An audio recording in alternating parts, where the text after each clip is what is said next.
Today's lesson is about transformation of the functions.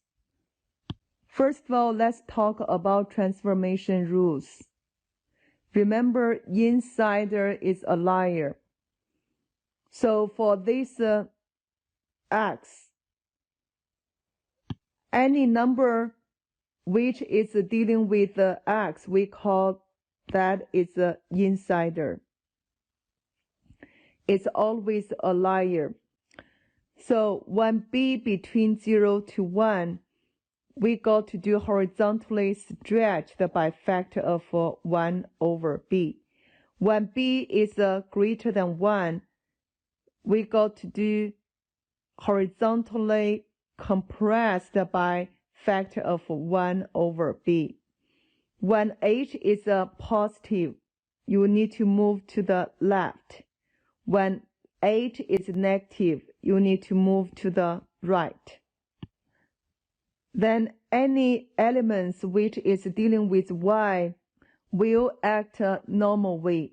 When a is greater than 1, we got to do vertically stretched by factor of a. When a is between 0 to 1, we got to do vertically compressed by factor of a.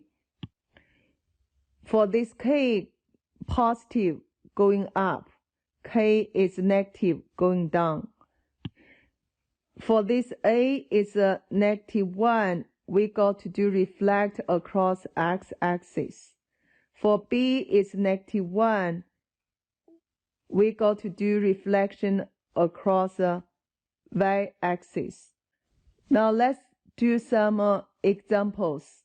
For number 1, the graph of y equals 2 to the negative x plus 3 power plus 4 can be obtained by shifting the graph of y equals 2 to the x power. First step, for this negative sign, we got to do reflect across y-axis. Second step, let's go to this 3. Since it's dealing with x, it's a liar. Plus 3 means move to the left 3 units. Then we go to this 4. That's going up 4 units. For number 2, the graph of y equals this can be obtained by shifting the graph y equals the cubic root of x. First step, talk about this 1 over 5. That means vertically compressed by factor of 1 over 5. Then we go to this plus 6. Second step, that's left 6 units, because insider is a liar. For this minus 4, that's the third step, going down 4 units. For number 3, the graph of y equals this can be obtained by shifting the graph of y equals natural log of x. First step, we deal with this negative sign that's reflect across x-axis. Then go to this 3. Second step, that is vertically stretched by factor of 3. Then third step, we deal with this negative sign that's reflect across y-axis. Then for this 2, that's the fourth step. It is horizontally compressed by factor of 1 over 2. Last step, let's go to minus 5 means go down 5 units.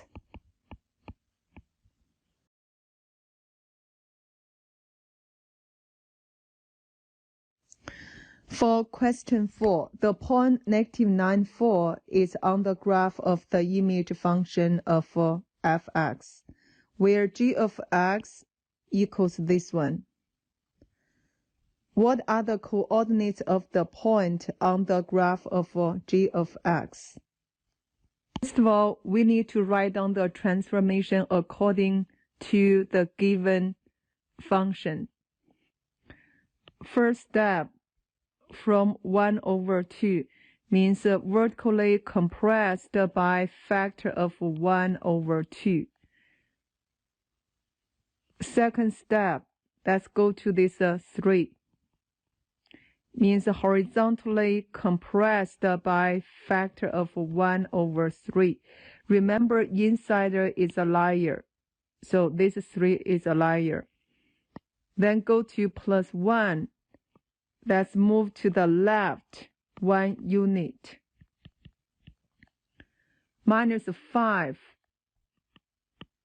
That means go down 5 units. Then you need to figure out which step is dealing with x and which step is dealing with y. Horizontally compress, that means dealing with x. And move left 1 unit, it's dealing with x. So this one is x. For step 1 and 4, it's dealing with y.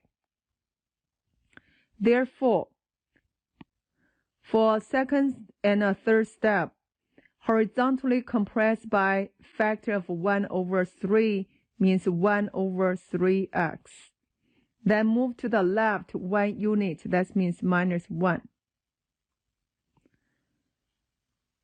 First step, vertically compressed by factor of 1 over 2, that's dealing with y, so it's 1 over 2y. Then go down 5 units, that means minus 5. In other words, from fx, go to g of x. The transformation rule will be xy on f of x. We go to g of x like 1 over 3x minus 1 and 1 over 2y minus 5. We are given the points on the graph of f of x, that's -9 and 4. Then we plug into these transformation rules. You will get 1 over 3 times -9 minus 1. Then you get 1 over 2 times 4 minus 5. After calculation, you will get -4. And -3 will be the coordinates of the points on the graph of g of x. For question 5, the point -7, 2 is on the graph of the image function r of x, where r of x equals this. What are the coordinates of original points on the graph of fx?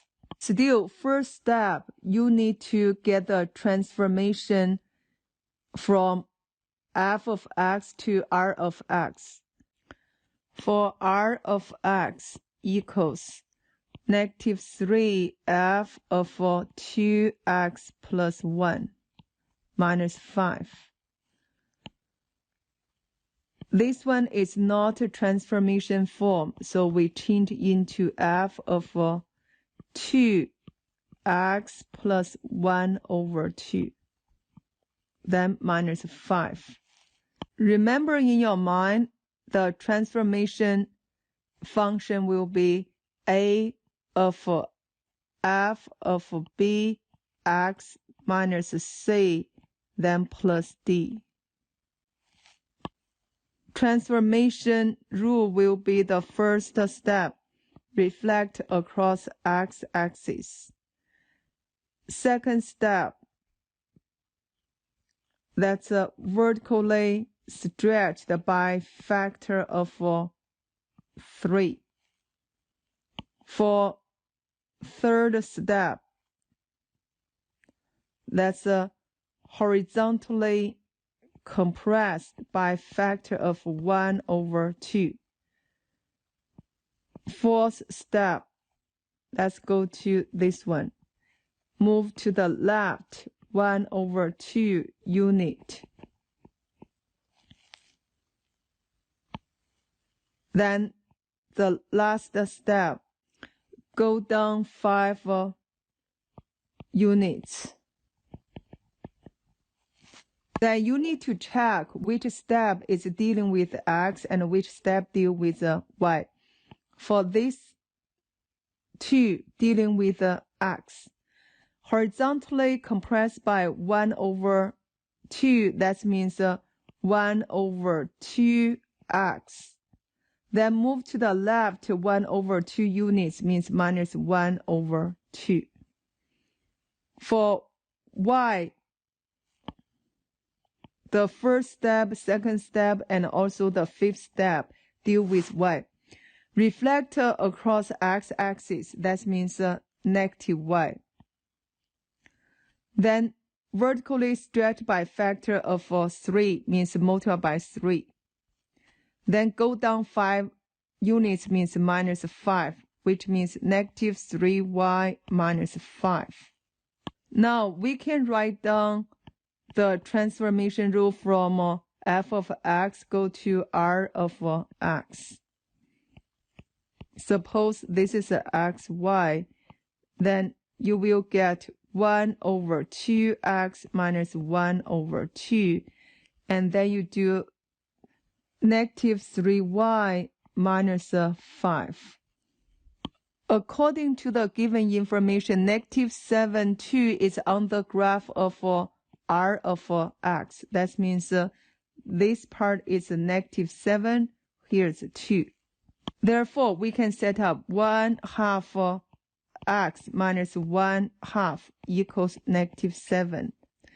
And negative 3y minus 5 equals to 2. Solving these two equations, multiply by 2 both sides, you will get the x minus 1 equals negative 14. Therefore, x equals negative 13. This part, I add a 5 both sides, negative 3y equals 7. Then divide by negative 3, you will get the negative 7/3. Therefore, the final answer will be negative 13 and a negative 7/3 will be the original coordinates on the f of x.